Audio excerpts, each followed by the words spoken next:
Баршаңызға сәлем. Менің дамытушы ойындар арнамда балабақша балаларына арналған дидактикалық ойындар көре аласыздар. Кезекті видео дидактикалық ойын таяқтарды үлгі бойынша орналастыру. Ең алдымен бізге қолжетімді заттар, яғни балмұздақ таяқшалары және краскілер, ақ түсті қағаз қажет болады. Бұл ойынды кез келген ата-аналар және тәрбиеші ханымдар жасай алады, өйткені көп затты қажет етпейді. Осылай әдемі етіп түрлі түстермен таяқшаларды бояп шығамыз. Бұл ойын 2 жастан 3 жасқа дейінгі балабақша балаларына арналған. Бұл ойын нәтижесінде балалар көрнекі қабылдауды және кеңістікті ойлауды дамытады, және де қол-көз координациясын жаттықтырады. Сонымен қатар осы таяқшалардан фигураларды құрастырады және де түстерді танып атап біледі. Балалар бұл ойынды ойнай отырып мүлдем жалықпайды және жағымды көңіл-күй сыйлайды. Балалардың қызығушылығын арттыра түсіреді. Дидактикалық ойындар балаларды адамгершілікке тәрбиелеу құралы болып табылады. Ойын балаларды қоршаған дүние туралы түсініктерін кеңейтеді. Оның бекітіп нақты түсіндіріледі. Әрбір дидактикалық ойын баланы ойлау білуге, баулуға, сөздік қорын молайтуға, ақыл ойын қызметін және қалыптастырады. Көріп отырғандарыңыздай, осылай балмұздақ таяқшаларын түрлі түстерге бояп аламыз.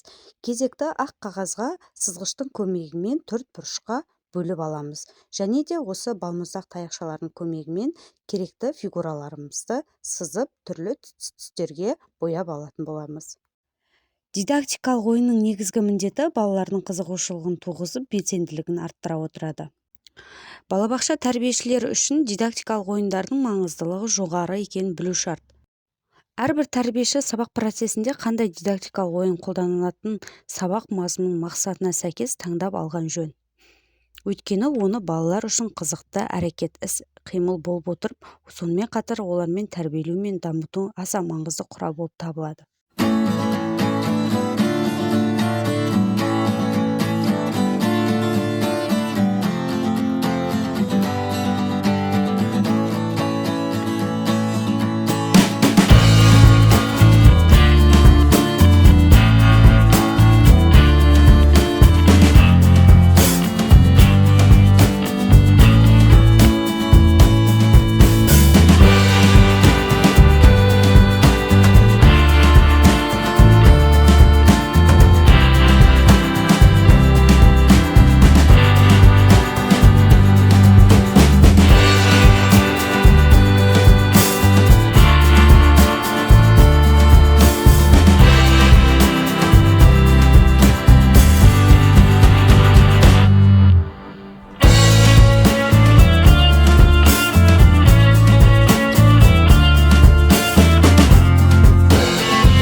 Видеомды соңына дейін көргендеріңізге рахмет. Сіздермен болған дамытушы ойындар арнасы. Менің арнамнан қызықты балаларға пайдалы видеоларды көргілеріңіз келсе, тіркеліп кетіңіздер.